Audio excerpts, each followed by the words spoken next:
Hi, today we're going to cover some key background as it regards to China and understanding it as a case study for the AP Comparative Politics exam.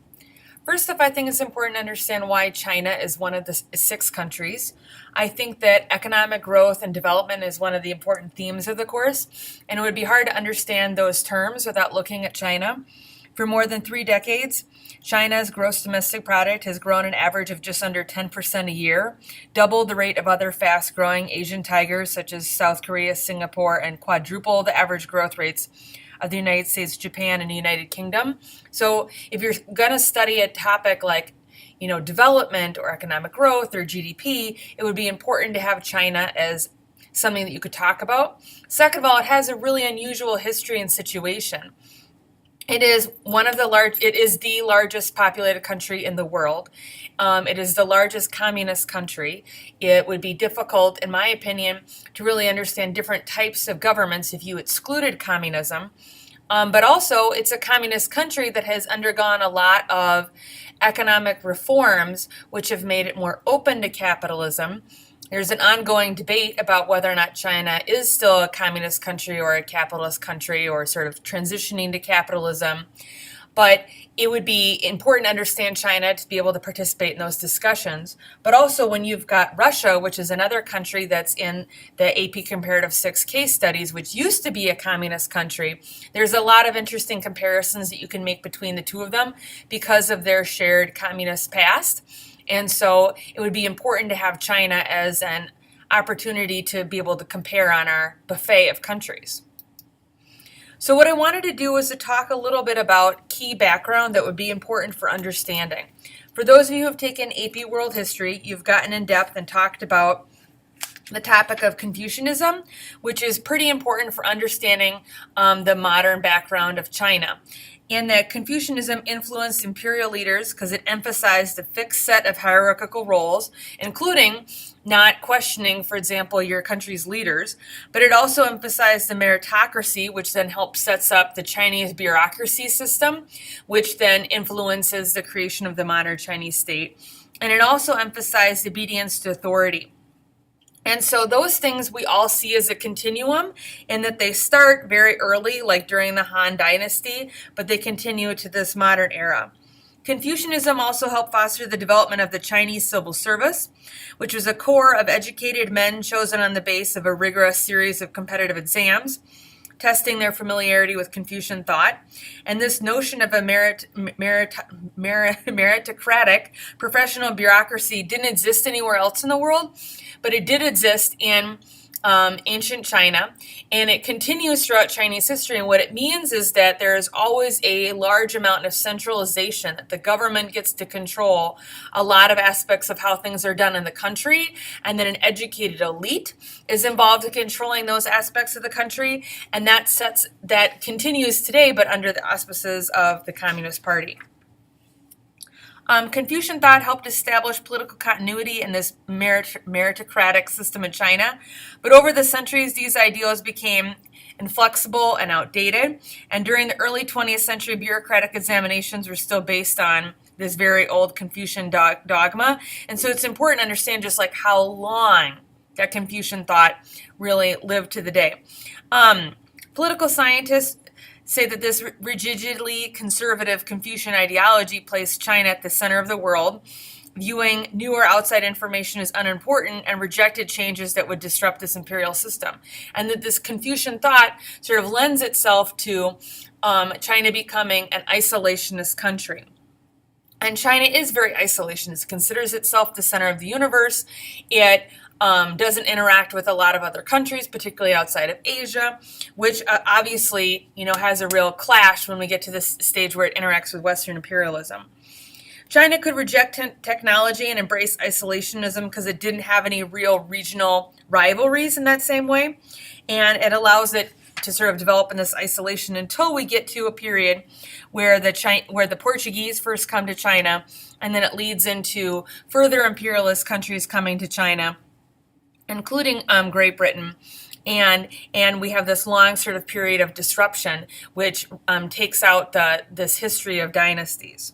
Okay, and so that sort of cuts off this this history, but there's still this ongoing history has happened for so long that we don't have a complete break from the history of dynasties from the past. In 1911, in Europe, there is this growing tension that's happening with World War I. But what's happening in China is that this imperialist incursion into China sort of set up these different warlords that are running China.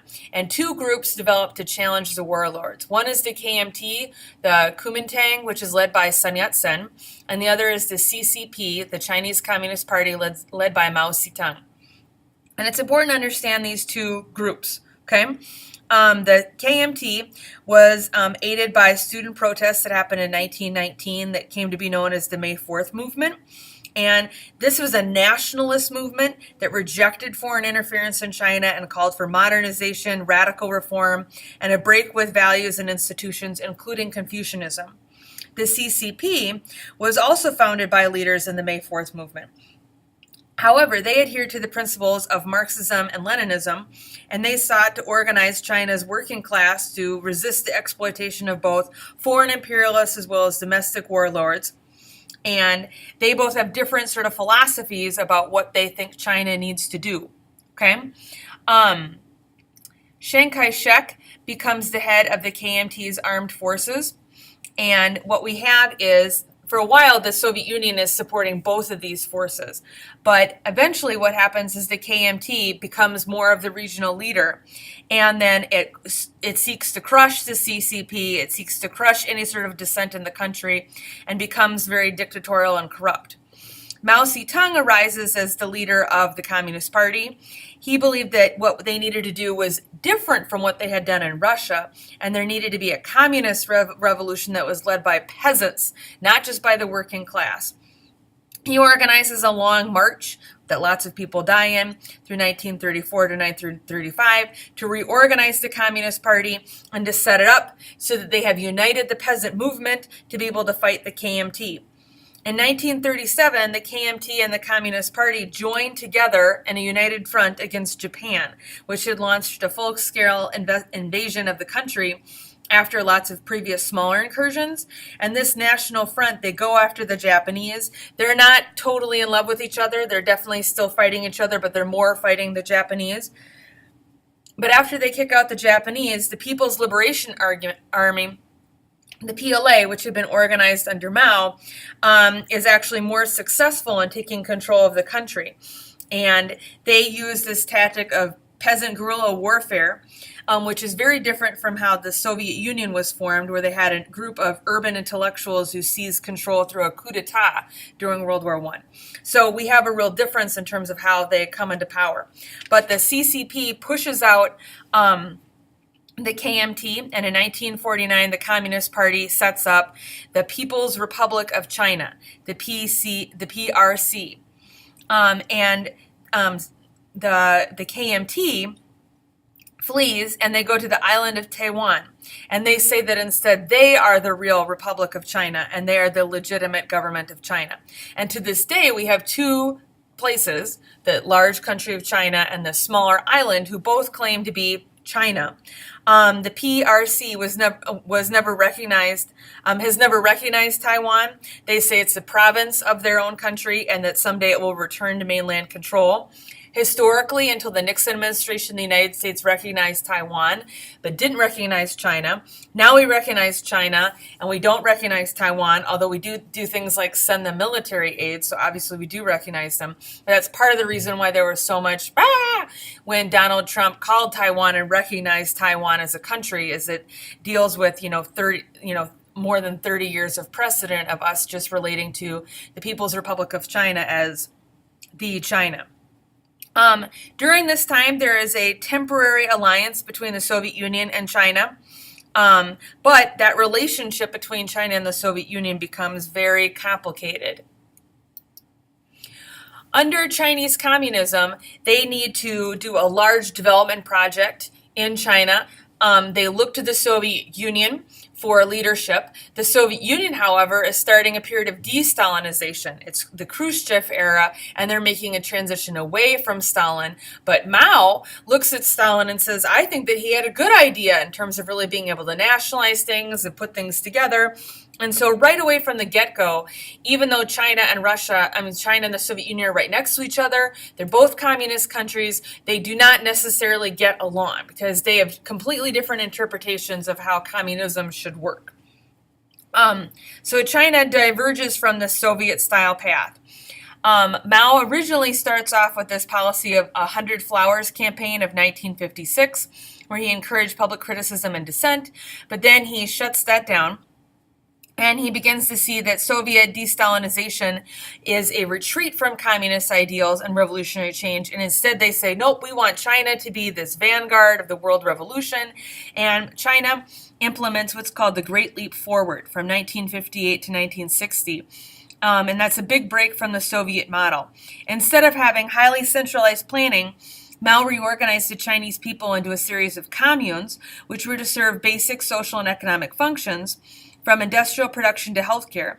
Each commune was to set its own policies for economic development within these guidelines of general government policy, because in Mao's view, revolutionary change would be achieved by putting responsibility directly into the hands of the masses, which would then move the country rapidly into communism. And in part, you have to recall they don't have the same level of a proletariat, of a workforce, of a working class in these urban centers. And so they really have to emphasize the needs of the proletariat.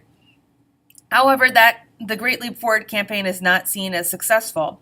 And so China has to re-centralize itself. And at that point in the 1960s, the Soviet Union withdraws its lack of technical and financial support because it's moving away from Stalinization, and the CCP is moving towards Stalinization. Mao comes to the conclusion that the problem was not that the CCP policies had been too radical, but that they hadn't been radical enough. Political scientists then go into the Little Red Book, Mao's sayings that become sort of standard reading for the public as a way to try to reignite this revolutionary fever. And in 1966, Mao decides that the CCP itself is getting too capitalist oriented, and so he embarks on something called the Cultural Revolution. Authority figures, including top party and state officials, intellectuals, teachers, and even parents, were attacked, imprisoned, tortured, exiled to the countryside, killed, go to re-education camps. And the idea is that they want to make people not be sort of attached to this bourgeois, sort of rich type of thought processes. They want to make people think like workers. They want to make people think like peasants and to sort of reorientate themselves. Mao dies in 1976. The next big leader is Deng Xiaoping, and he takes the party in a different direction from the direction that Mao Zedong did. He actually, ironically, had been a victim of the Cultural Revolution. He had been a top party leader in the earliest years of the CCP who had been stripped of his post twice during the Cultural Revolution. He decides to pursue modernization at the expense of communist ideology and starts a period known as Reform and Opening. The government encouraged a gradual privatization of agriculture and then businesses. It cultivated foreign relations with capitalist countries, including Richard Nixon in China in 1972. And the government expanded foreign investment and trade and de-emphasized ideology. What's interesting is that so we have a period of opening, right? But it's very different from the period of glasnost from what happens in the Soviet Union, because they have an opening of economic life, but they do not have an opening of political life. There is still a tight grip that's held on attempts for public debate in the 1970s, and they are shut down. In 1989, an estimated 100,000 students and other citizens rallied for political reform marching in the streets of Beijing, but that Tiananmen Square occupation is shut down. There's a brutal crackdown, and over the next few months, people are imprisoned and sent to re-indoctrination courses, and the idea is we are not interested in having space for open political dialogue. We are not interested in giving space for what was calling themselves a democracy movement. And so since then, what political scientists have talked about is that CCP leaders have offered to the Chinese public, hey, we are going to open up economic freedom and the right to pursue prosperity, but we are not going to open up political power, and you're going to be okay with that because your economic needs are going to be better taken care of. And a matter of fact, the Chinese government is overwhelmingly very popular, and people do tend to like the level of growth and prosperity that the Chinese government has been able to deliver. I think it's important in this class because both China and Russia are part of the AP6 to be able to compare how the two countries adopted communism. So first of all, Russia is the first country, the Soviet Union is the first country to ever use Lenin's idea of the dictatorship of the proletariat, which China does as well, which is that after you have the revolution, you need to have the government take control of, be taken control of by the Communist Party, and then implement a redistribution of wealth from the wealthy to the people, to the working class or to the peasant class, and that the government needs to be in total control of the economy. And so it sets up this process of transitioning from the previous economy to moving towards this new economy. Stalin uses the 5-year plan. Eventually, the Soviet Union doesn't use the 5-year plan, but this sort of sets this idea of having a command economy and having the economy be organized by the government for goals for what types of benchmarks they would like to have as a society, like in terms of how many refrigerators do they want to make, how many cars do they want to make, how much grain do they want to produce, how many people do they want to have be fed, and that this idea of a command economy and sort of this type of long-term planning by the government happens. Another difference would be economic reform versus political reform. In the Soviet Union, they eventually decide to allow to have more political reform. Their economic reform isn't as organized in that same way. And we talked about this in the last unit where they end up with glasnost, where people have all of this political reform to sort of talk about things, but the economic reform, this transition from communism to capitalism, turns into a very savage form of capitalism. With what we see right now under Putin. Whereas in China, we've had a transition of economic reform and opening up of the country to different types of sort of capitalist endeavors with specific economic zones, but there hasn't been that type of political reform. And so that's a real difference. Something that is true of both systems under communism is that they both had this system of organizational parallelism, which is that the government is organized to do things, but the real decisions are made by the Communist Party. Another system that is similar is the nomenclatura system, which is that the party committees are responsible for the appointment, the promotion, the transfer, and firing of high-level state, party, and even public industry personnel. And in China's case, this compromises about 10 million positions. But the idea is that you've got the party is the one who is making these types of decisions, and it affects the government, but the government is really a mere reflection of the party. So that's what we're going to start with today in terms of trying to give you some background to understand China.